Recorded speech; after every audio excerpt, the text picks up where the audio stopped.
Hey Dragons, it's December 6th, so the sixth night in our countdown. Let's go ahead and see what book we're going to read tonight. So, can you help me find the number 6?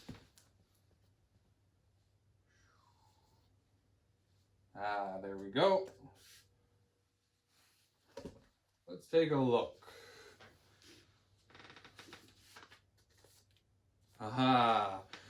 Frozen. I know some of you have been waiting to hear this one. I'm a little disappointed it's only a book, though, and not a full musical, because I'm pretty sure I do such a great job at that. Anyway, who's ready to rock and read? Let's go ahead and get started.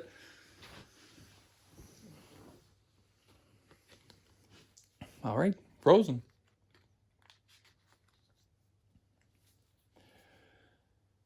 The kingdom of Arendelle was a happy place located next to a deep fjord.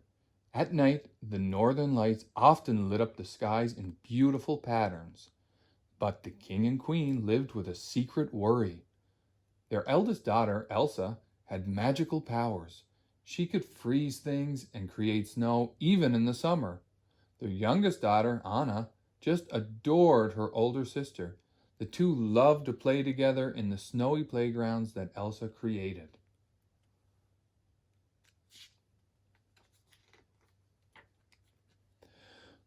One night, Elsa's magic accidentally hit Anna. The king and queen rushed the girls to the realm of the trolls for some magical help. The trolls said that Anna would recover. They also advised that Elsa's powers would get stronger, so she should learn to control them. Back in Arendelle, Elsa struggled to stay in control of her powers, so she stayed away from Anna to keep her little sister safe. The trolls had changed Anna's memories, so she didn't remember Elsa's magic. Instead, she grew up thinking that Elsa wanted nothing to do with her. By the time Elsa was crowned queen, the sisters hardly knew each other. Having grown up mostly by herself, Anna had felt lonely for a long time. So she was thrilled to meet handsome Prince Hans on the day of Elsa's coronation. Anna and Hans liked each other straight away. At the coronation party, they danced and talked all night long. Anna thought it was a great idea to get engaged quickly, but Elsa reacted angrily. "You can't marry someone you've just met." Anna argued back. "I can't live like this anymore. I'm always alone." Then Elsa got upset and an icy blast shot from her hand in front of everyone. Worried that her secret was exposed and afraid she would hurt someone, Elsa fled from the castle. Everything froze behind her as she ran away. Once Elsa had climbed up into the mountains, she felt calm. Now that she was all alone, she was able to let out her powers for the first time ever. She created worlds of snow, ice, and even an ice palace. She was able to be herself, and it felt wonderful. Meanwhile, Anna realized that Elsa had been acting distant while they were growing up because she needed to hide her magic. Anna decided to go after Elsa. Now that her secret was out, they could be together. Anna headed up the mountain, but her horse threw her into the snow. Luckily, she was able to find shelter in a nearby shop. Inside, Anna met a young man covered in frost. He was cross because he was an ice harvester and the midsummer snowstorm was ruining his business. He also knew where the storm was coming from. That meant he could take Anna to Elsa.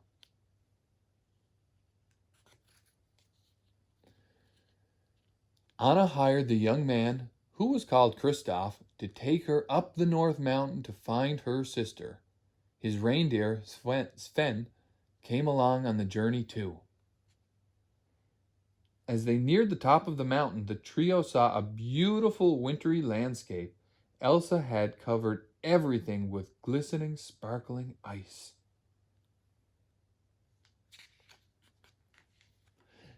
Elsa had also created a snowman who was alive. The snowman's name was Olaf, and he was excited to hear that Anna planned to bring back summer because he loved the idea of warm weather. He offered to take them to Elsa. As the group moved on, they found the fantastic ice palace that Elsa had created with her magical powers.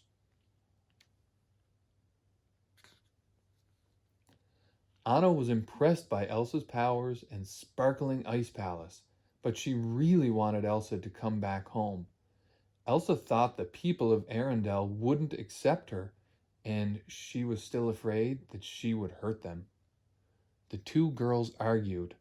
Although Elsa didn't intend to hurt Anna, she hit her sister in the chest with a blast of ice. Then she created another snowman named Marshmallow, who was much bigger than Olaf. The huge snowman made sure that Anna, Kristoff, Sven, and Olaf left the mountain quickly.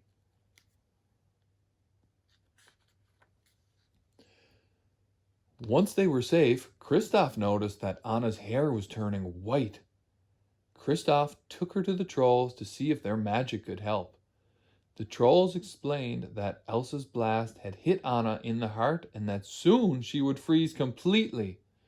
But they added, "An act of true love will thaw a frozen heart."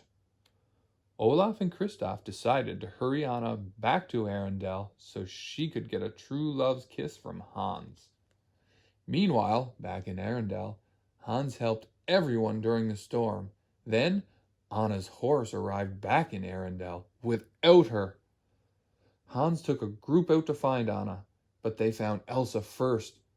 Elsa was forced to defend herself against some of the soldiers. Finally, she was taken back to Arendelle as a prisoner.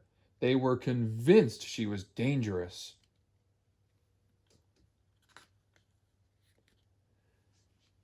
Kristoff brought Anna to Arendelle, but Hans refused to kiss her. He didn't love her. He only wanted to rule Arendelle, but had to make sure the sisters were out of the way first. Anna was devastated.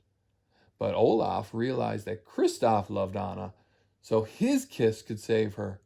Anna made her way towards Kristoff. But then she saw her sister in danger.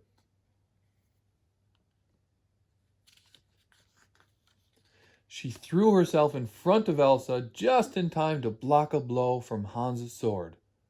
At that moment, Anna transformed into solid ice. The sword shattered against her icy body. Stunned, Elsa threw her arms around Anna and cried. She didn't want to lose her sister. Suddenly, Anna began to melt. Anna's act of true love for her sister meant that the spell was broken. Then, with Anna's love and faith, Elsa managed to bring back summer. The sisters hugged and promised to love each other from then on. The people of Arendelle saw everything and they welcomed Elsa home. Kristoff decided to stay in Arendelle, and so did Olaf, with the help of Elsa's magic, and they lived together, happy at last. The end. It's a great story. Look forward to reading with you again tomorrow.